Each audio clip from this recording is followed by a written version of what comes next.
What's up, guys? Welcome to your 26th Android tutorial for the new Boston, again with me, Travis. What we're going to be doing in this tutorial is basically getting our toggle button working. We're also going to introduce what the final, basically making a variable final and what that is in Java. So what we're going to do is we're going to have this toggle button and we're going to set up a on-click listener, because it's kind of a good review because we've done this in the past as well, and you guys will get familiar with this because it is kind of confusing the first time you see it. But again, we defined all of our variables up here and the reference to the XML. We created a toggle button called passTog, and it's having this yellow error because we aren't using it. So what we're going to do is we're going to set up the onClick listener by typing out the variable name, again within our onCreate bracket, so it'll be the within the second bracket right here. And so we're going to say passTog, and then we can set the onClick listener by hitting dot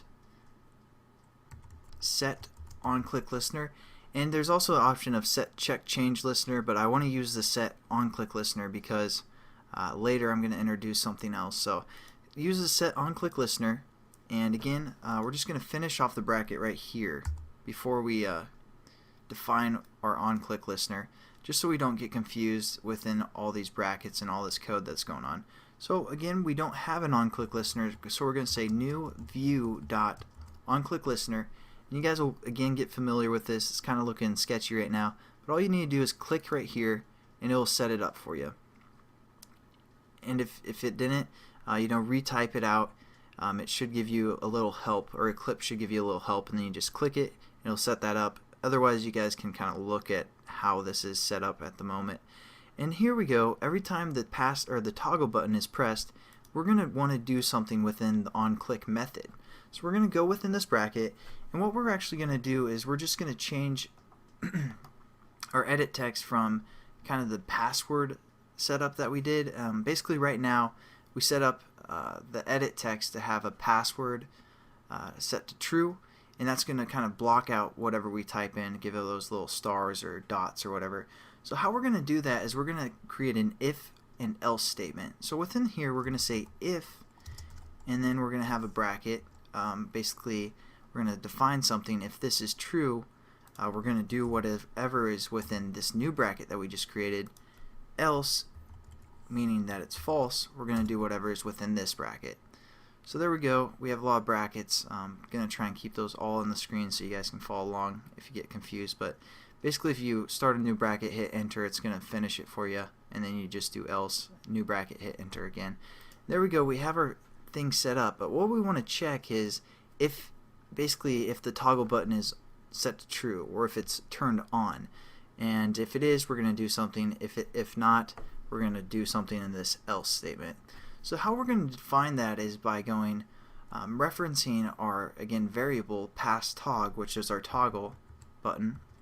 So passTog, and we can hit period and use a method called isChecked. And it's a Boolean, basically meaning true or false statement.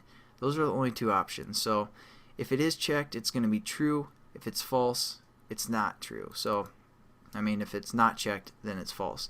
Now what we're getting is a error over our passTog because we're using it within like a sub bracket, or basically a sub bracket, you guys can think of it, and or sub method.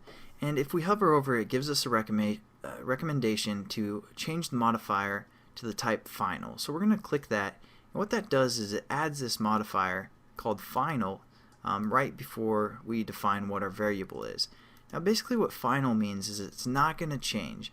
Since this toggle button is always going to have this reference bridge over to the XML and not going to change from that reference bridge, we need to say that it's going to be final, because that's never going to change. It's always going to be that reference.